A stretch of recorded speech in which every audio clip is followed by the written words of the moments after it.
এবছর হচ্ছে না এইচএসসি ও সমমানের পরীক্ষা, মূল্যায়নে ভিন্ন পদ্ধতি। ধর্ষণের শাস্তি মৃত্যুদণ্ড বিবেচনাধীন, জানালেন আইনমন্ত্রী। বিক্ষোভমুখর রাজপথ। ইতিহাস বিকৃতির হাত থেকে রক্ষা করেছে বঙ্গবন্ধুর আত্মজীবনী, প্রধানমন্ত্রী।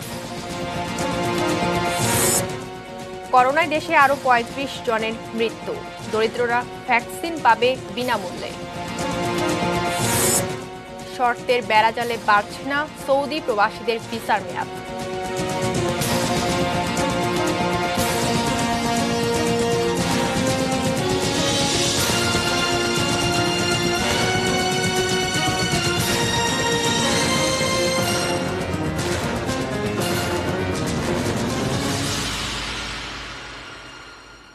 এটি নিউজ দেখছেন। সন্ধ্যা ৬টা নিউজ আওয়ারের সঙ্গে আছি আমি মেহজাবিন মুনিয়া। শিরোনামগুলো শুনছিলেন। VSL angle channel HB VSL Bikrampur steel limited. এবারে বিস্তারিত। এবছর হচ্ছে না এইচএসসি ও সমমানের পরীক্ষা, তবে মূল্যায়ন হবে জেএসসি এবং এসএসসির ফলাফলের ভিত্তিতে। ডিসেম্বরে দেয়া হবে এর ফলাফল। অনলাইন সংবাদ সম্মেলনে এ তথ্য জানিয়েছেন শিক্ষামন্ত্রী ডক্টর দীপু মনি। করোনা মহামারীর মধ্যে আটকে যাওয়া উচ্চ মাধ্যমিক ও সমমানের পরীক্ষা কোন পদ্ধতিতে হবে নাকি আদৌ হবে না, এ নিয়ে গত মার্চ মাস থেকেই উদ্বেগ উৎকণ্ঠায় ছিলেন প্রায় ১৪ লাখ শিক্ষার্থী। বুধবার শিক্ষামন্ত্রীর সংবাদ সম্মেলনে তাদের সেই অপেক্ষার অবসান হলো। আমাদের পরীক্ষার্থীদের এবং সংশ্লিষ্ট আরো সকলের জীবনের নিরাপত্তা অত্যন্ত গুরুত্বপূর্ণ। এ ধরনের পরিস্থিতিতে আমরা ২০২০ সালের এইচএসসি পরীক্ষা সরাসরি গ্রহণ না করে একটু ভিন্ন পদ্ধতিতে মূল্যায়নের আমরা সিদ্ধান্ত গ্রহণ করেছি। জেএসসি এবং এসএসসি পরীক্ষার তাদের ফলাফলের গড়ের ভিত্তিতে আমরা শিক্ষার্থীদের, আমাদের এই পরীক্ষার্থীদের এইচএসসির মূল্যায়নটি আমরা করি। মাধ্যমিক পাশের পর অনেকেই বিভাগ পরিবর্তন করেছেন, আবার অনেকেই আছেন যারা ১ বা ২ বিষয়ে পরীক্ষা দিবেন। অনিয়মিত পরীক্ষার্থীর সংখ্যাও প্রায় ৪ লাখ। তাই ফলাফল দেয়া খুব সহজ হবে না। সে কারণে গ্রহণযোগ্য মূল্যায়নের জন্য শিক্ষা মন্ত্রণালয় থেকে একটি টেকনিক্যাল কমিটি গঠন করা হয়েছে।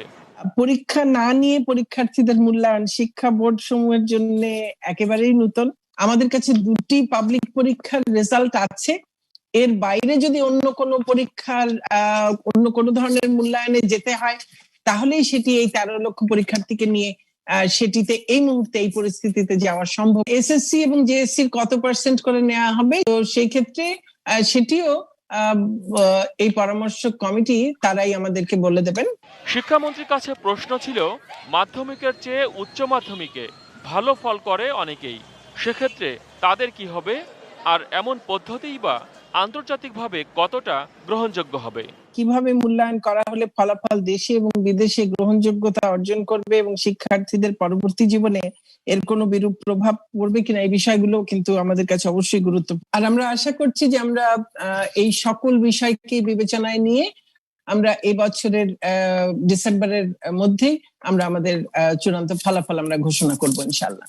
ফলাফল হাতে পেয়েই শিক্ষার্থীদের বিশ্ববিদ্যালয়ের ভর্তি যুদ্ধে নামতে হবে।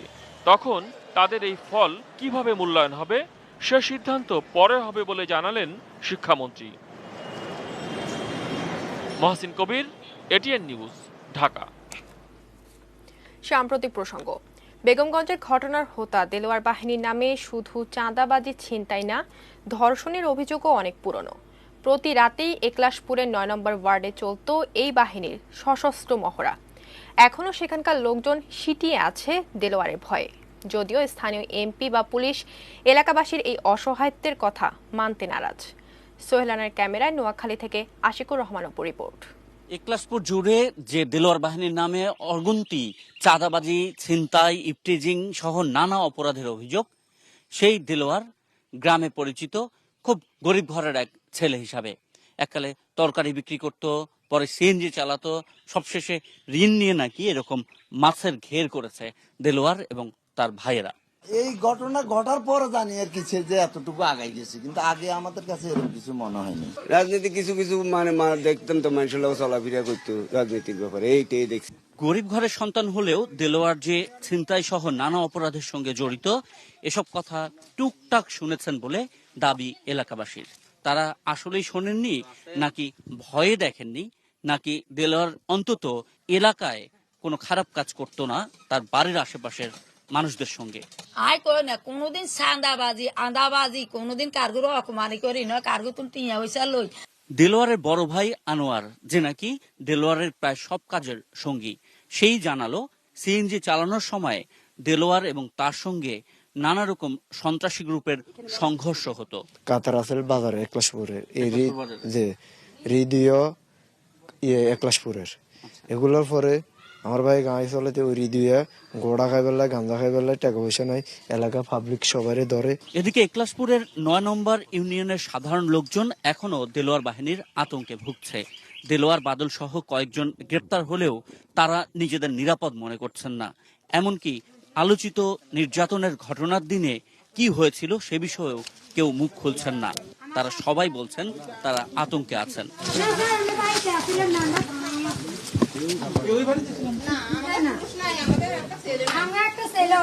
মানুষের ভয় পায়, এরা অনেক সময় অস্ত্র নিয়ে হাঁটতো, চলাফেরা করতো। ওদের উপরও অনেক গ্যাং আছে। এদের কাছে তো অস্ত্র অনেক টাইমে দেখা যায় সানিস ডাটা এবং অনেক কিছু থাকে, কিছু কিছু হইলে ফলা বানলে দেলোয়ার এগুলো মাস্টার মাইন্ড, আর সেটা বলার জন্য যে ভিডিও করছে, যে ভিডিও ছাড়ছে, এটা ঠিক আছে না, এগুলোর ভারী করেন। আর দেলোয়ার মাস্টারমাইন্ড বলতে দেলোয়ারকে পুরো মানে গ্রুপটা দেলোয়ারই চালায়। গ্রুপে দেলোয়ার এগুলো হেচার দিয়ে সোসাইটি দিয়ে অনেকগুলো কাজে লিপ্ত হয়, এগুলো করে। ওখানে কালামও ছিল। তারপর তো 2 বছর 1 বছর আগে আবার দর্শনের ইয়ে থেকে। যদিও এই এলাকার জনপ্রতিনিধি অর্থাৎ বেগমগঞ্জের যিনি সংসদ সদস্য, তিনি বলছেন যে এই এলাকার কেউ আতঙ্কে নেই। আমার এলাকার লোকজন এটা অনিরাপদ না। আমার সকাল থেকে রাত্রে আমি আসলে 12টা পর্যন্ত মানুষের কথা শুনি। নিরাপদ না হওয়ার মতো কোনো কারণ আমি দেখছি না, ভয়ের কি আছে সেটাও আমি দেখছি না। প্রশ্ন উঠছে, প্রশাসন এবং জনপ্রতিনিধিরা যখন এভাবে প্রকাশ্যে দাবি করছেন এলাকাবাসী নিরাপদ এবং এলাকাবাসী বোধ করছেন তারা অনিরাপদ, তখন আইনের শাসনই বা কতদূর?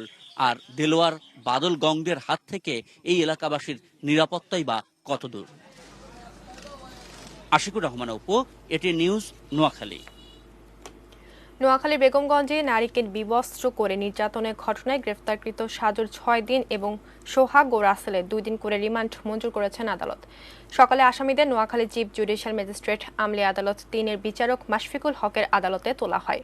পুলিশ 3 আসামি মাইনুদ্দিন সাজুর 7 দিন এবং আনোয়ার হোসেন সোহাগ ও রাসেলের 3 দিন করে রিমান্ড চেয়ে আবেদন করে। আদালত শুনানি শেষে সাজুর 6 এবং সোহাগ ও রাসেলের 2 দিন করে রিমান্ড মঞ্জুর করেন। এর আগে গতরাতে সোহাগ ও নূর হোসেন রাসেল নামে আরও 2 জনকে গ্রেফতার করে পুলিশ।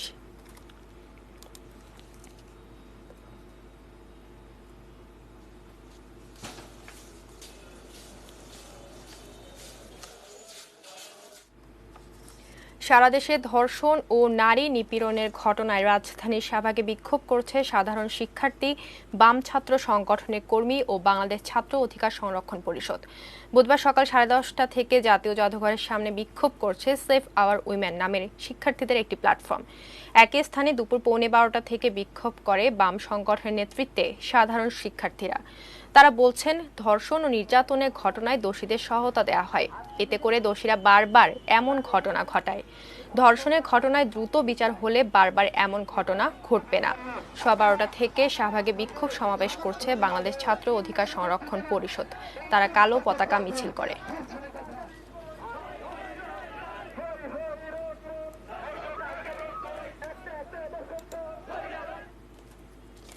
ধর্ষণের শাস্তি যাবজ্জীবন থেকে বাড়িয়ে মৃত্যুদণ্ড করার কথা ভাবা হচ্ছে বলে জানিয়েছেন আইনমন্ত্রী আনিসুল হক। টেলিফোনে একথা জানিয়েছেন তিনি। জনগণ যখন দাবি তুলেছে, এই দাবির পরিপ্রেক্ষিতে আমরা এটা বিবেচনা করব যে শাস্তি বাড়ানো যায় কিনা। এর ভালো মন্দ দিক আমরা দেখে তারপরে এই ব্যাপারে সিদ্ধান্ত। নারীর প্রতি সহিংসতা ও নির্যাতনের প্রতিবাদে আজ সারা দেশেই প্রতিবাদ কর্মসূচি পালিত হয়েছে। প্রতিনিধিদের পাঠানো তথ্য ও ছবিতে ডেস্ক রিপোর্টগুলো দেখে নেব। সাধারণ শিক্ষার্থীদের ব্যানারে গণস্বাক্ষর কর্মসূচি পালন করা হয় রাজশাহী সাহেববাজার 0 পয়েন্টে। আমরা এই অন্যায়ের শেষ দেখতে চাই। কুষ্টিয়ার পাবলিক লাইব্রেরি মাঠে সম্মিলিত সামাজিক আন্দোলন ও অন্যান্য সংগঠনের উদ্যোগে মানববন্ধন ও সমাবেশ অনুষ্ঠিত হয়। যশোর প্রেস ক্লাবের সামনে প্রতিবাদী ছাত্র সমাজের ব্যানারে আয়োজিত মানববন্ধনে ধর্ষণের বিরুদ্ধে দৃষ্টান্তমূলক শাস্তির দাবি জানানো হয়েছে। 13 দফা দাবিতে 7 মাথায় প্রতিবাদী সমাবেশ করেছে বগুড়ার সাধারণ শিক্ষার্থীরা। ময়মনসিংহের টাউন হল মোড়ে বিভিন্ন প্রতিষ্ঠানের শিক্ষার্থীরা ঘণ্টাব্যাপী মানববন্ধন ও বিক্ষোভ সমাবেশ করেছে।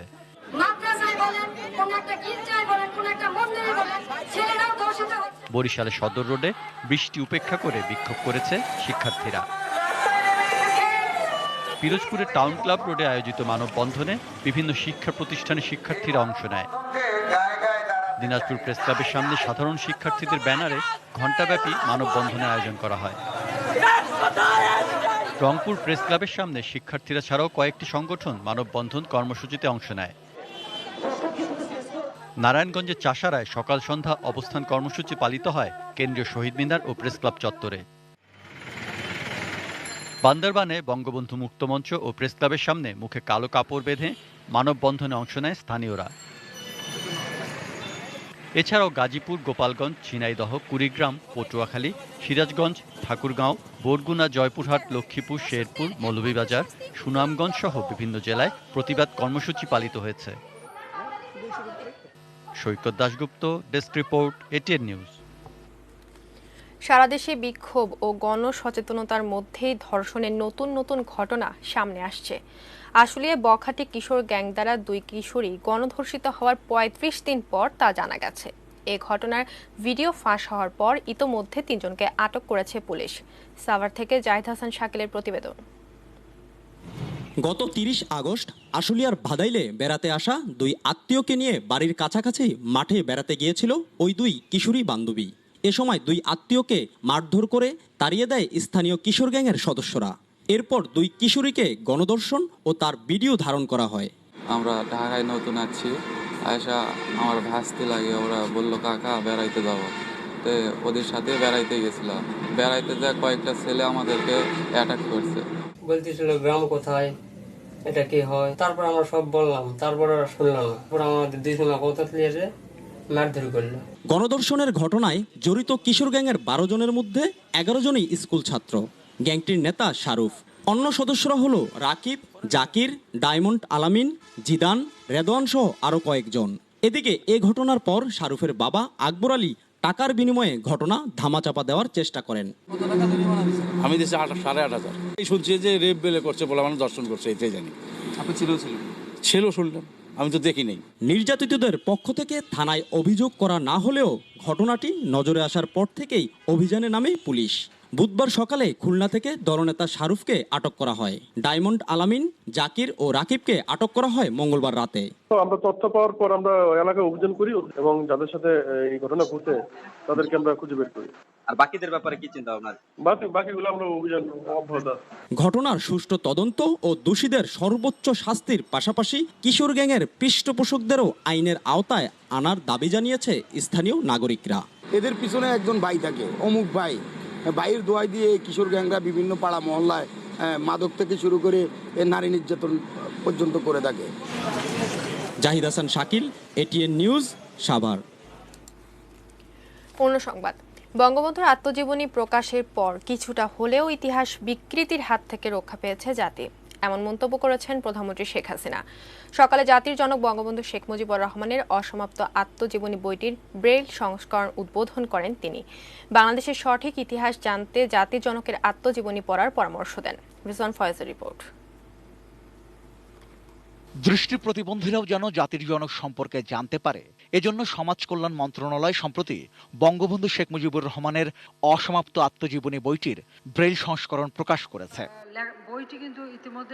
দৃষ্টি প্রতিবন্ধীদের জন্য বিশেষভাবে তৈরি এই ব্রেইল সংস্করণ বুধবার সকালে গণভবন থেকে ভিডিও কনফারেন্সে উদ্বোধন করেন প্রধানমন্ত্রী শেখ হাসিনা।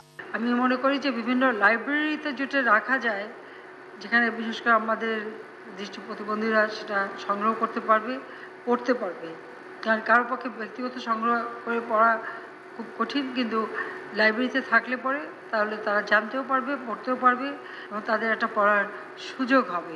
প্রধানমন্ত্রী এ সময় বললেন, ৭৫ জাতির জনককে হত্যার পর বঙ্গবন্ধু ও বাংলাদেশের স্বাধীনতার ইতিহাস বিকৃতির যে অপচেষ্টা হয়েছে, এই বইটি তা থেকে জাতিকে রক্ষা করেছে। ৭৫ জাতির পিতাকে হত্যার পর বাংলাদেশের যে স্বাধীনতা সংগ্রামের ইতিহাস, এমনকি আমাদের ভাষা আন্দোলনের ইতিহাস, সেগুলি যে বিকৃত করা হয়েছিল, বঙ্গবন্ধু শেখ মুজিবের নাম সব জায়গা থেকে মুছে ফেলা হয়েছিল, এই বই প্রকাশ হওয়ার পর অন্তত সেই ইতিহাস বিকৃতির হাত থেকে আমরা কিছুটা রক্ষা পাই।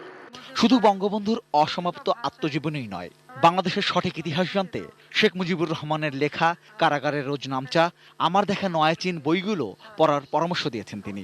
জাতির পিতার জীবনী, তার সঙ্গে বাংলাদেশের অভ্যুত্থান, আমরা বাঙালি জাতি হিসেবে আমাদের আত্মপরিচয়, আমরা যে একটা স্বাধীন জাতি আজ হতে পেরেছি, এটা জানার, এই ইতিহাস জানার একটা সুযোগ রয়ে গেছে এই সব প্রকাশের মাধ্যমে। Rezwan Foyez, ATN news, Dhaka. দেশের করোনা পরিস্থিতির খবর জানাবো। কোভিড-19 রোগে আক্রান্ত হয়ে একদিনে আরও ৩৫ জনের মৃত্যু হয়েছে, আর নতুন রোগী শনাক্ত হয়েছে ১৫২০ জন। বুধবার বিকেলে বিজ্ঞপ্তি পাঠিয়ে স্বাস্থ্য অধিদপ্তরের পক্ষ থেকে দেশে করোনা ভাইরাস পরিস্থিতির এই সবশেষ তথ্য জানানো হয়। এতে বলা হয়, নতুন শনাক্তদের নিয়ে দেশে মোট আক্রান্তের সংখ্যা দাঁড়ালো ৩,৭৩,১৫১তে, আর মোট মৃতের সংখ্যা ৫,৪৪০। স্বাস্থ্য অধিদপ্তরের হিসাবে বাসায় থেকে ও হাসপাতালে চিকিৎসা নিয়ে আরও ১,৭৯৮ জন রোগী সুস্থ হয়ে উঠেছেন। তাতে সুস্থ রোগীর মোট সংখ্যা বেড়ে হয়েছে ২,৮৬,৬৩১। বিনামূল্যে কোভিড ভ্যাকসিন পাবে না বাংলাদেশ, তবে দেশের দরিদ্র মানুষকে বিনামূল্যে ভ্যাকসিন দেবে সরকার। ভ্যাকসিন কিনতে বরাদ্দ রাখা হয়েছে ৬০০ কোটি টাকা। আর বিশ্ব স্বাস্থ্য সংস্থার অনুমোদন ছাড়া কোনো ভ্যাকসিন কিনবে না বাংলাদেশ। আরিফ জামালের রিপোর্টে বিস্তারিত। কোভিড পরিস্থিতি মোকাবেলায় বিশ্বের সব দেশের মতো বাংলাদেশও ভ্যাকসিনের অপেক্ষায় আছে। ভ্যাকসিন তৈরির চেষ্টা করছে এমন সব দেশ ও প্রতিষ্ঠানের সাথে যোগাযোগ রক্ষা করছে সরকার, যেন দ্রুত তা পাওয়া যায়। বুধবার প্রধানমন্ত্রী শেখ হাসিনার সভাপতিত্বে অনুষ্ঠিত মন্ত্রিসভার বৈঠকে করোনা ভ্যাকসিন নিয়ে বিস্তারিত আলোচনা হয়। ভ্যাকসিন সংগ্রহের বিষয়ে সবশেষ পরিস্থিতি মন্ত্রিসভাকে অবহিত করে স্বাস্থ্য মন্ত্রণালয়ের স্বাস্থ্যসেবা বিভাগ। প্রধানমন্ত্রী গণভবন থেকে অনলাইনে এবং মন্ত্রিসভার অন্য সদস্যরা সচিবালয় থেকে সভায় অংশ নেন। বৈঠক শেষে সচিবালয়ে অনুষ্ঠিত ব্রিফিংয়ে মন্ত্রিপরিষদ সচিব জানান, ভ্যাকসিন কিনতে বাজেট বরাদ্দ আছে, অর্থের কোনো সমস্যা হবে না। ৬০০ কোটি টাকার সংস্থান অলরেডি আমরা এবারের বাজেটে রেখেছি এবং আমাদের অর্থ সচিব মিটিংয়ে নিশ্চিত করেছে কোনো কারণে যদি ফরেন কারেন্সি নাও পাওয়া যায়, আমাদের বাজেটেও সেটার আপনার সংস্থান রাখা হয়েছে। তো সুতরাং ভ্যাকসিন ক্রয়ের জন্য কোনো টাকা পয়সার কোনো রকমের অভাব ইনশাআল্লাহ হবে না। বাংলাদেশ বিনামূল্যে না পেলেও এদেশের দরিদ্র মানুষ টাকা ছাড়াই ভ্যাকসিন পাবে জানান মন্ত্রিপরিষদ সচিব। বিনা পয়সায় অ্যাপারেন্টলি আসার কোনো সমস্যা, কারণ সবারই মার্কেটিং একটা বড় ফ্যাক্টর, যারা প্রডিউস করবেন তারা বড় টাকা ইনভেস্ট করে করবেন। সাধারণ যারা মানুষ কিনতে পারবে না তাদের জন্য তো ডেফিনেটলি একটা বড় পোর্শন ফ্রি দেওয়া হবে, নো কোশ্চেন অ্যাবাউট। বিশ্ব স্বাস্থ্য সংস্থার অনুমোদন ছাড়া কোনো ভ্যাকসিন কিনবে না বাংলাদেশ। এক্ষেত্রে ভ্যাকসিন সংরক্ষণ করার নিয়মও বিবেচনা করা হবে জানান সচিব। দুই একটা ভ্যাকসিন আছে যেটা -80 ডিগ্রিতে প্রিজার্ভ করতে হবে, এটা খুব ডিফিকাল্ট আমাদের মতন দেশে। আর বেশিরভাগ যেগুলো আমাদের জন্য সুইটেবল সেগুলো দেখছি 2 ডিগ্রি থেকে 8 ডিগ্রির মধ্যে আপনার প্রিজার্ভ করতে হয়। এদিকে বাংলাদেশে কোভিড ভ্যাকসিনের ট্রায়ালের জন্য চীনের সিনোভ্যাকের অর্থের আবেদনের বিষয়টিও বিবেচনা করা হচ্ছে বলে জানানো হয়। এটা কি সরকারি পর্যায়ে করতে হবে না বেসরকারি কোনো জায়গা থেকে করলেও হবে, এগুলো নিয়ে আলোচনা করছে। এটা খুব ডিফিকাল্ট কিছু হবে বলে মনে হচ্ছে। তবে খুব শিগগিরই কোভিড ভ্যাকসিন বাজারে আসার সম্ভাবনা নেই বলে মনে করেন মন্ত্রিপরিষদ সচিব। 2021-এর এপ্রিল, মে, জুনের আগে মার্কেটে আসবে বলে তারা নিশ্চয়তা দিতে পারছে না। যদি এর আগে। Arif Jamal, ATN news, Dhaka. প্রবাসী সংকট। সৌদি সরকারের দেয়া কঠিন শর্ত পূরণ করতে না পারায় ভিসার মেয়াদ বাড়ছে না অনেক প্রবাসীর। অন্যদিকে বাইরের দাবি, ভিসার মেয়াদ শেষ হয়েছে আরও ৮৬,০০০ কর্মীর। ফলে তাদের সৌদি আরবে ফিরে যাওয়া যেমন অনিশ্চিত, তেমনই ভবিষ্যৎ নিয়েও তৈরি হয়েছে শঙ্কা। আরও জানাচ্ছেন গোলাম কাদির রবু। টিকিটের জন্য বিক্ষোভ কিংবা অপেক্ষা, 2 সপ্তাহেরও বেশি সময় ধরে সৌদি প্রবাসীদের এমন চিত্র। অথচ এদের অনেকেই জানেন, আবার কেউ কেউ হয়তো জানেনও না তাদের ভিসা এবং কাজের অনুমতিপত্র বা আকামার মেয়াদ শেষ হয়েছে আগেই। ভিসার মেয়াদ বাড়াতে সৌদি কর্তৃপক্ষ দিয়েছিল 5 শর্ত, যার বেশিরভাগই বর্তায় সেখানকার নিয়োগকর্তার ওপর। কিন্তু সেই নিয়োগকর্তা বা কফিলের সাথে যোগাযোগ করতে পারছেন না অনেকেই, ফলে হচ্ছে না তাদের শর্ত পূরণ। ছুটি যদি না থাকে আপনি টিকিট নিয়ে কি করবেন? টিকিট তো আপনার কাজে আসবে না। মালিক যদি আপনি না চাই আপনি যেতে পারবেন না। আমরা অনেকে টিকিট কেটে এয়ারপোর্টে গেছি, যাইয়া দেখিতেছি যে ওই 24 দিন যে বাড়াইছে ওই ছুটিটা আমাদের বাড়ে নাই। তো এখন আমরা আবার ফিরতে আসছিলাম। সৌদি দূতাবাস বলছিল তাদের অনুমোদিত 18টি এজেন্সির মাধ্যমে আবেদন করতে, কিন্তু এখন এজেন্সিগুলো বলছে এক্ষেত্রে তাদের কোনো এখতিয়ার নেই। এটা কপিল, এটা এই ছুটির মেয়াদ বাড়াবে কপিল, আকামার মেয়াদ বাড়াবে কপিল। তার আর আপনার অন্য যে আরও এই এয়ারপোর্ট থেকে যে রিটার্নিং প্যাসেঞ্জারের যে ডিপার্চার কপিটা আনবে সেটাও কপিল উঠে দিবে। এখানে তো আমাদের অনলাইনে উঠে দিবে, এটা তো আমাদের কোনো কাজ না। কিন্তু সেটা যখন মেয়াদ যদি অনলাইনে না বাড়ে, শুধুমাত্র অ্যাপ্লিকেশান দেয় কপিল, তাহলে আমরা পাসপোর্ট এমবেসিতে দিলে এমবেসি ভিসার মেয়াদ বাড়াই দিবে। এদিকে জনশক্তি রপ্তানিকারকদের সংগঠন বায়রা বলছে শুধু আটকে পড়া বেশিরভাগ সৌদি প্রবাসীদেরই নয়, ভিসার মেয়াদ শেষ হয়েছে 80,000-এরও বেশি নতুন কর্মী। 86,000-এর মতো ভিসা প্রক্রিয়াধীন আছে, যেটি কোভিড মহামারী বন্ধের আগে মার্চ মাসের প্রথম দিকে পর্যন্ত আমাদের কাছে সংরক্ষিত। সেই ভিসাগুলো সবই এক্সপায়ার হয়ে গেছে। সেগুলোকে নতুন করে আবার আমাদের প্রক্রিয়া করতে হবে, আবার নতুন করে এমপ্লয়ারের কাছ থেকে সমস্ত কাগজ আনতে হবে, এদের মেডিকেল করতে হবে, পুলিশ ক্লিয়ারেন্স করতে হবে। এটা কিন্তু একটি ব্যয় সাপেক্ষ এবং সময় সাপেক্ষ ব্যাপার। ছুটিতে কিংবা করোনা পরিস্থিতিতে দেশে ফিরে আটকা পড়েন 50,000-এরও বেশি সৌদি প্রবাসী। টিকিট, ফ্লাইট সংকট, সেই সাথে ভিসা আর আকামার মেয়াদ, সব মিলে চরম অনিশ্চয়তায় এখন দেশের এই রেমিটেন্স যোদ্ধারা। গোলাম কাদের প্রভু, এটিএন নিউজ, ঢাকা। 6টা নিউজ আওয়ারের সময় হলো 22টি বিরতি নিয়ে, আর বিরতির পর যা থাকছে।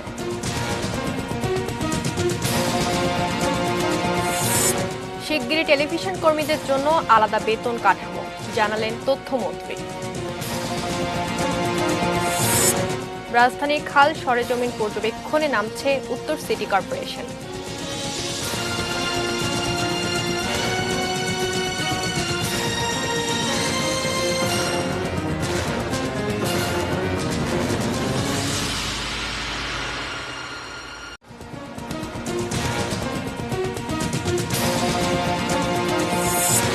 এবছর হচ্ছে না এসএসসি ও সমমানের পরীক্ষা, মূল্যায়নে ভিন্ন পদ্ধতি। ধর্ষণের শাস্তি মৃত্যুদণ্ড বিবেচনাধীন, জানালেন আইনমন্ত্রী। বিক্ষোভ মুখর রাজপথ। ইতিহাস বিকৃতির হাত থেকে রক্ষা করেছে বঙ্গবন্ধুর আত্মজীবনী, প্রধানমন্ত্রী। করোনায় দেশে আরও 35 জনের মৃত্যু, দরিদ্ররা ভ্যাকসিন পাবে বিনামূল্যে। শর্তের বেড়াজালে বাড়ছে না সৌদি প্রবাসীদের ভিসার মেয়াদ।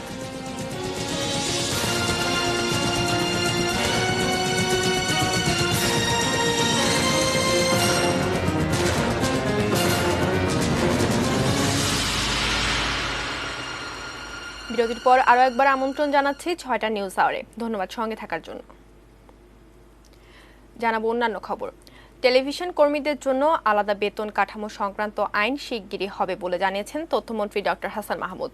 বুধবার সচিবালয়ের ব্রডকাস্ট জার্নালিস্ট সেন্টার বিজেসির প্রতিনিধিদের সাথে বৈঠক শেষে সাংবাদিকদের এ কথা জানান তিনি।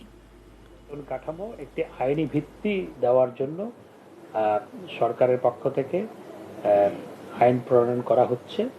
সেই আইন আমাদের পক্ষ থেকে বহু আগে সেটি প্রণয়ন করে মন্ত্রিসভার মাধ্যমে আইন মন্ত্রণালয়ে গেছে। তো আজকে সর্বশেষ খবর হচ্ছে আইন মন্ত্রণালয় সেটি ভেটিং করে ফেলেছে। সুতরাং আমরা আশা করছি এই আইন প্রণয়নের ক্ষেত্রে আমরা দ্রুত একটি ব্যবস্থা নিতে পারব। 20 অক্টোবর থেকে রাজধানীর বিভিন্ন খালের আবর্জনা পরিস্থিতি পর্যবেক্ষণে অভিযান চালাবে ঢাকা উত্তর সিটি কর্পোরেশন। এই সময়ের মধ্যে জঞ্জাল পরিষ্কার না হলে যারা দায়িত্বে আছেন তাদের জরিমানার আওতায় আনা হবে। সকালে মিরপুরের গোদাগাড়ি খালে আবর্জনা পরিষ্কার কার্যক্রম পরিদর্শনে গিয়ে এসব কথা জানান উত্তর সিটি কর্পোরেশনের মেয়র আতিকুল ইসলাম। তিনি বলেন, পাড়ের পাশাপাশি অনেক জায়গায় খাল দখল করেই স্থাপনা নির্মাণ করা হয়েছে, ফলে পানির প্রবাহ বন্ধ হয়ে গেছে। অল্প বৃষ্টিতেই জলাবদ্ধতার সৃষ্টি হচ্ছে। জমে থাকা পানিতে জন্ম নিচ্ছে এডিস মশা। সমস্যা প্রতিনিয়ত বৃদ্ধি পেলেও সমাধানের দায়িত্বে থাকা সংস্থার কাজে গতি নেই উল্লেখ করে নিজেদের উদ্যোগেই খাল পরিষ্কার কার্যক্রম শুরুর আহ্বান জানান উত্তরের মেয়র। আমরা আগামী 20 তারিখ থেকে যেরকম করে এডিস মশার জন্য চিরুনি অভিযান হয়েছে এবং আমরা ফাইন শুরু করেছি, ঠিক তদ্রূপভাবে আমরা বিভিন্ন খালগুলা পরিদর্শন করব, ডোবা নালা পরিদর্শন করব। ওই ডোবা যদি কোনো সরকারি বা বেসরকারি জারি হোক না কেন, তাকে কিন্তু আমি ফাইন করব। চট্টগ্রামের কালোরঘাট সেতু নির্মাণ কাজ আগামী বছরের জানুয়ারির দিকে শুরু হতে পারে বলে জানিয়েছেন রেলমন্ত্রী নুরুল ইসলাম সুজন। সকালে চট্টগ্রামে কর্ণফুলী নদীর উপর প্রস্তাবিত রেল সেতু নির্মাণের স্থান পরিদর্শন শেষে তিনি কথা জানান। রেল এবং সড়ক একসঙ্গে হবে। সড়কটি হবে, এইটা প্রায় 19 মিটার হবে চওড়া, এবং এর মধ্যে আপনার সড়ক যেটা হবে ডাবল লাইন, একদিক দিয়ে গাড়ি যাবে, একদিক দিয়ে আসবে, আর অর্ধেক অংশে থাকবে রেল। সীমান্তের সব পিলারেই এখন বাংলাদেশের নাম। এ পরিচয় প্রতিষ্ঠায় লেগে গেল 49 বছর। বর্ডার গার্ড বাংলাদেশ বিজিবি পরিচালক লেফটেন্যান্ট কর্নেল ফয়জুর রহমান জানিয়েছেন, সীমান্তের 10,240টি পিলারেই এখন বাংলাদেশের নাম। সকালে ঢাকায় বিজেপি সদর দপ্তরে এক সংবাদ সম্মেলনে তিনি আরও জানান, গত 8 মাসে সীমান্ত সহ বিভিন্ন জায়গায় 5 লাখেরও বেশি অভিযান পরিচালনা করেছে সংস্থাটি। এসব অভিযানে 372 কোটি টাকার মাদক ও চোরাচালানকৃত পণ্য জব্দ করা হয়েছে, যার মধ্যে 67 লাখ পিস ইয়াবা, 37 কেজি স্বর্ণ, অস্ত্র ও গুলি রয়েছে।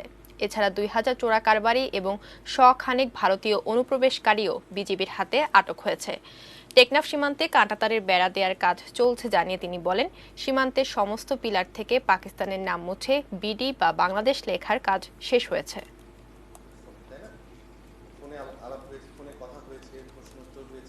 এই পয়েন্টটা সর্বপ্রথম এসছে বিজিবি সদস্যদের কাছ থেকে, যে স্যার আমরা আমাদের বাংলাদেশের নাগরিক, কিন্তু আমরা যে টহল করি সীমান্তে ওখানে পাকিস্তান লেখা পিলারের পাশাপাশি দিয়ে যেতে হয়, আমরা এটাকে স্যার বাংলাদেশের কনভার্ট করতে পারি কিনা। তো সঠিক প্রক্রিয়ার মাধ্যমে সিদ্ধান্ত নিয়ে সেগুলো আমরা পরিবর্তন করেছি।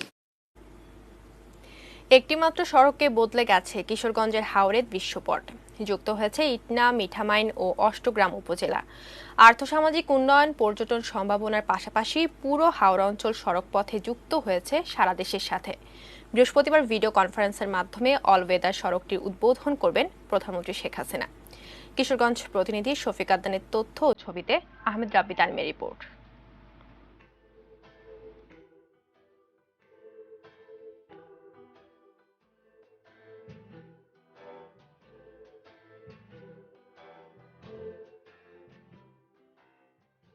হাওরের বুকে দিগন্তে হারিয়ে যাওয়া পিচ ঢালা এক পথ, দ্বীপের মতো ভেসে থাকা গ্রাম, হিজল বন, তার পাশ দিয়ে এঁকে বেঁকে চলা দৃষ্টিনন্দন সড়ক, যেটি পাল্টে দিয়েছে ইটনা, মিঠামইন ও অষ্টগ্রাম, এই 3 উপজেলার মানুষের দৈনন্দিন জীবন ও অর্থনীতি।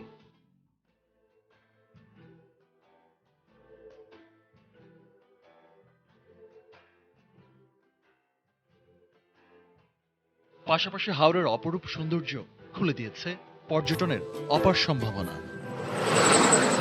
একসময় বর্ষা ও শুষ্ক মৌসুমে অবর্ণনীয় কষ্ট সহ্য করা হাওরবাসীর জন্য এলাকার কৃতি সন্তান রাষ্ট্রপতি আব্দুল হামিদ এই সড়ক নির্মাণের ইচ্ছা প্রকাশ করেন। এরপর প্রধানমন্ত্রী শেখ হাসিনার উদ্যোগে 2016 সালের এপ্রিলে শুরু হয় 30 কিলোমিটার সড়কের নির্মাণ কাজ। প্রকল্প ব্যয় ধরা হয় 875 কোটি টাকা। ব্রাহ্মণবাড়িয়ার নাসিরনগর পর্যন্ত বাড়ানো হবে সড়কটি। কাজ শেষ হলে ঢাকা, সিলেট, চট্টগ্রামের সঙ্গে সরাসরি যুক্ত হবে কিশোরগঞ্জের হাওড়াঞ্চল। দীর্ঘদিনের স্বপ্ন পূরণ হওয়ায় উচ্ছ্বসিত হাওরবাসী। প্রধানমন্ত্রীর প্রতি কৃতজ্ঞতা জানালেন স্থানীয় এমপি। আমরা কখনো কল্পনাই করতে পারি নাই হাওরে এত মানুষ এই রাস্তাটা দেখার জন্য আসবে, কারণ রাস্তার 2 ধারে পানি এবং মনে হবে যে সমুদ্রের মাঝখান দিয়ে একটা রেগ চলে গেছে, মানে একটা অপূর্ব দৃশ্য। সব আবহাওয়ায় উপযোগী সড়কটির হাত ধরে বেড়েছে স্থানীয়দের কর্মসংস্থান, উন্মুক্ত হয়েছে পর্যটনের বিশাল সম্ভাবনা। একে বিশ্বের অন্যতম সেরা পর্যটন কেন্দ্র তৈরিতে আরও সুযোগ সুবিধা বাড়ানোর দাবি পর্যটকদের। হাওরের মানুষের মধ্যে কানেক্টিভিটি এবং হাওরের সাথে অন্যান্য বাংলাদেশের অন্যান্য এরিয়ার যে কানেক্টিভিটি, এটা একটু চমৎকার সংযোগ সাধন হয়েছে। এর সাথে যদি ফ্লাইওভারগুলো সংযুক্ত হয় তাহলে বিভিন্ন পর্যটকগুলো খুব সহজে এই 3টা উপজেলাকে ভিজিট করতে পারবে। বৃহস্পতিবার ভিডিও কনফারেন্সের মাধ্যমে হাওরের বিস্ময় হিসেবে পরিচিত সড়কটির উদ্বোধন করবেন প্রধানমন্ত্রী শেখ হাসিনা। আহমেদ রাবি Tanim, ATN news, Dhaka. Social ইসলামী ব্যাংক লিমিটেড বাণিজ্য সংবাদ।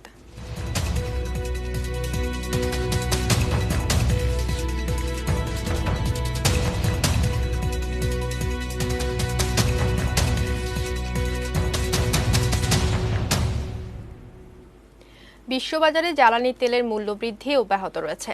করোনায় আক্রান্ত মার্কিন প্রেসিডেন্ট ডোনাল্ড ট্রাম্প হাসপাতাল থেকে হোয়াইট হাউসে ফিরে আসার খবরে সোমবারই তেলের বাজারে 5% দাম বেড়ে যায়। যুক্তরাষ্ট্রভিত্তিক ওয়েস্ট টেক্সাস ইন্টারমিডিয়েট অপরিশোধিত তেলের দাম 0.6% বেড়ে ব্যারেল প্রতি হয়েছে $39.46। আন্তর্জাতিক মানদণ্ড ব্রেন্ট ক্রুডের দাম 0.5% সাড়ে $41 হয়েছে। তবে কেবল ট্রাম্পের কারণে নয়, নরওয়েতে তেল শ্রমিকদের ধর্মঘটে 6টি অফশোর তেল ও গ্যাস ক্ষেত্র বন্ধ থাকার প্রভাবও পড়েছে তেলের দামে। এছাড়া যুক্তরাষ্ট্রের মেক্সিকো উপসাগরে ঝড়ের আশঙ্কায় তেল ক্ষেত্রগুলো সাময়িক খালি করার কারণেও দাম বেড়েছে। Economy to protest at what these people see as unacceptable government interference in their lives, and they don't. Matter presence কৃষি সংবাদ, সুজলা সুফলা।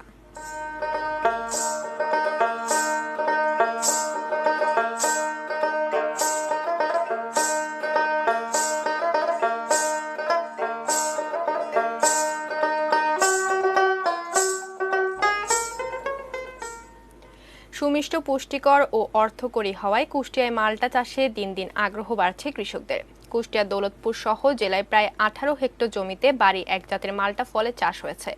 এ অঞ্চলের মাটি মাল্টা চাষের উপযোগী ও অধিক লাভজনক হওয়ায় বেকার যুবক থেকে শুরু করে নারী উদ্যোক্তা সহ সব বয়সীরা মাল্টা চাষে ঝুঁকছে।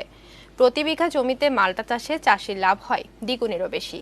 আবার বাজারে চাহিদা থাকায় বাগান থেকে মাল্টা সংগ্রহ করে খুচরা বিক্রেতারা তা বিক্রি করে সংসারের সচ্ছলতাও ফিরিয়েছেন।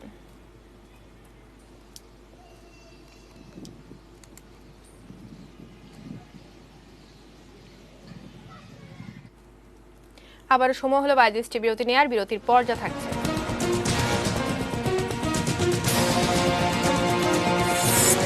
রসায়নে নোবেল পেলেন 2 নারী বিজ্ঞানী।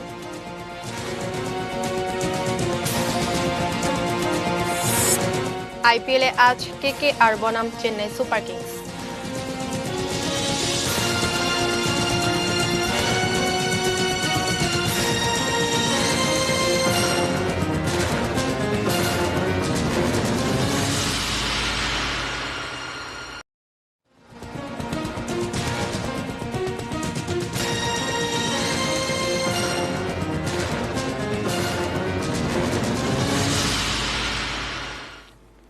বিরতির পর আরো একবার আমন্ত্রণ জানাচ্ছি 6টা নিউজ আওয়ারে। ধন্যবাদ সঙ্গে থাকার জন্য।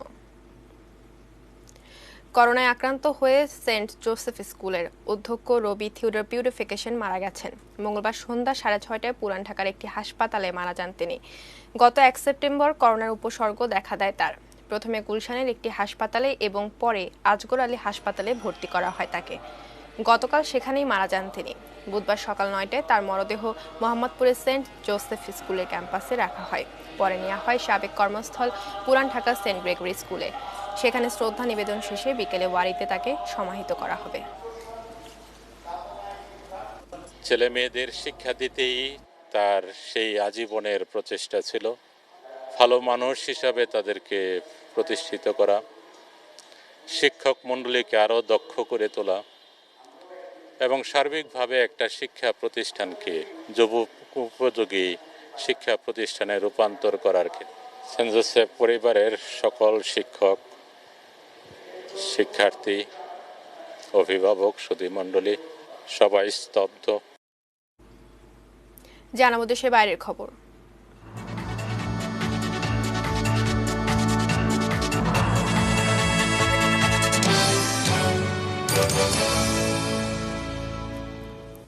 নোবেল পুরস্কারের খবর। এবার রসায়নে নোবেল পেলেন দুই নারী বিজ্ঞানী ইম্মানুয়েল শারপেন্টি ও জেনিফার ডাউডনা। জিনোম গবেষণায় অবদানের জন্য তারা এই স্বীকৃতি পেলেন। বুধবার সুইডিশ নোবেল কমিটি পুরস্কারের কথা ঘোষণা করে। নোবেল কমিটি বলেছে, এ দুই গবেষকের উদ্ভাবিত ক্রিসপিয়ার CAS9 পদ্ধতি নিখুঁতভাবে জিনোম সম্পাদনের কাজটি সম্ভব করেছে। স্ট্রেপটোকোকাস ফাইজিন্স ব্যাকটেরিয়া দিয়ে প্রথমে তারা ট্র্যাকার RNA নামে একটি বস্তুকণা তৈরি করেন। পরে এটি ক্রিসপিয়ার CAS9 পদ্ধতি নামে পরিচিতি পায়। ব্যাকটেরিয়ার এই জৈব কাঁচির মাধ্যমে DNA কে আলাদা করা হয়। এই ব্যাকটেরিয়াল কাঁচি DNA এবং ভাইরাসকে আলাদা করে চিনতে পারে।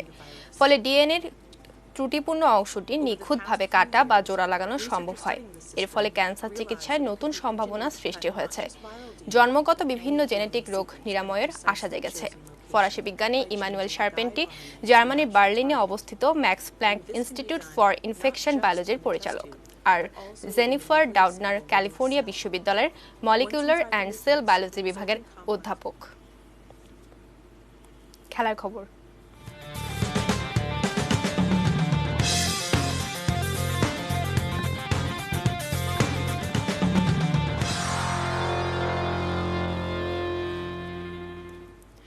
ধর্ষকদের প্রতি ঘৃণা প্রকাশ করে নারীর প্রতি সম্মান দেখানোর আহ্বান জানিয়েছেন জাতীয় ক্রিকেট দলের সাবেক অধিনায়ক মাশরাফি বিন মুর্তজা।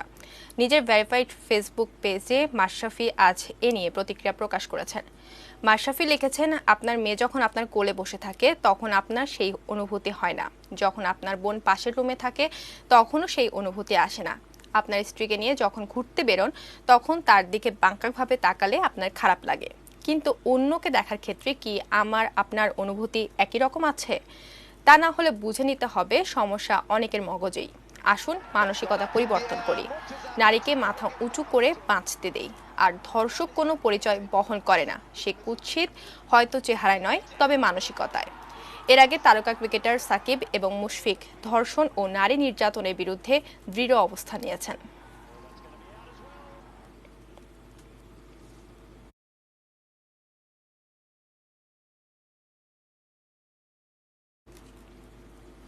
আইপিএলে আজ একমাত্র ম্যাচে কলকাতা নাইট রাইডার্সের মুখোমুখি হবে চেন্নাই সুপার কিংস। আবুধাবিতে বাংলাদেশ সময় রাত 8টায় শুরু হবে ম্যাচটি। এখন পর্যন্ত 4 ম্যাচে মাঠে নেমেছে কলকাতা। 2 জয়ে 4 পয়েন্ট নিয়ে পয়েন্ট তালিকায় তাদের অবস্থান চতুর্থ। শক্তির বিচারে দুই দলের মধ্যে খুব একটা তফাৎ না থাকলেও সাম্প্রতিক পারফরমেন্সের বিচারে কিছুটা এগিয়ে থাকবে দিনেশ কার্তিকের KKR। অন্যদিকে 5 ম্যাচে 2টিতে জিতেছে চেন্নাই সুপার কিংস। 4 পয়েন্ট নিয়ে টেবিলের 5ম স্থানে তারা। তবে সর্বশেষ ম্যাচে কিংস 11 পাঞ্জাবকে 10 উইকেটের বড় ব্যবধানে হারিয়ে আত্মবিশ্বাসী মহেন্দ্র সিং ধোনির দল। জয়ের ধারা অব্যাহত রাখার লক্ষ্য তাদেরও।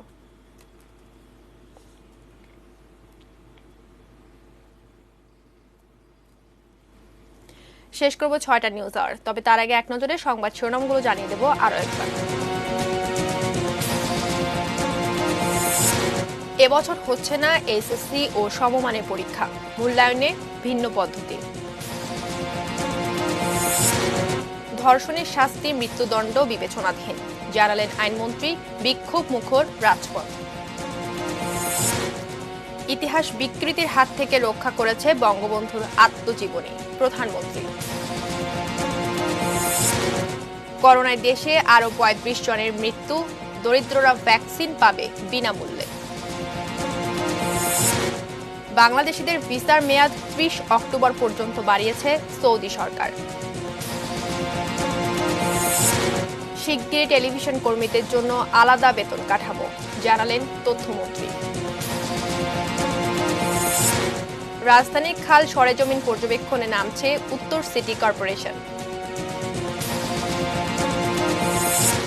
রসায়নে নোবেল পেলেন 2 নারী বিজ্ঞানী।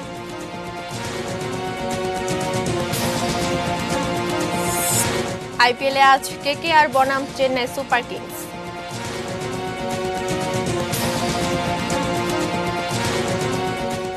এই ছিল 6টা নিউজ আওয়ার। সঙ্গে থাকুন, দেখতে থাকুন ATN নিউজ। ATN নিউজের ব্রেকিং নিউজ মোবাইলে পেতে টাইপ করুন START স্টার্ট স্পেস AN এবং পাঠিয়ে দিন 5959 এই নম্বরে। ধন্যবাদ সবাইকে।